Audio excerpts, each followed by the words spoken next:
This is the coolest kitchen island you will ever see. I started out by drawing the shape on 2 pieces of plywood and then using my jigsaw to cut it out.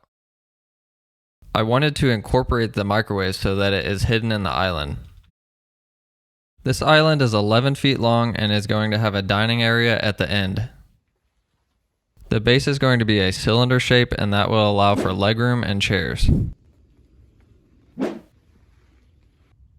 I then added framing that will allow me to shoot curved plywood to this organic shape later on.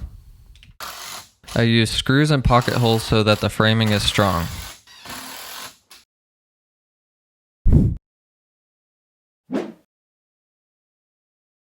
I wanted the island to have an inset toe kick, so I added 6-inch blocks to create another base. I know all this wood may seem overkill, but I needed each piece to create a fixture point on this curvature shape. I added LEDs on the base so that it will illuminate the toe kick. I used a cardboard template to create a shelf for the microwave compartment. I added one piece now, and I will add the other piece later on. I wanted to incorporate a metal finish on the toe kick, so I used a 6-inch stainless steel roof flashing, and it turned out great.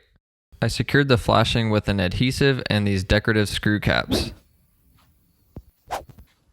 If you want to see the end results to this one-of-a-kind kitchen island, give a like and follow. I will be posting part 2 very soon.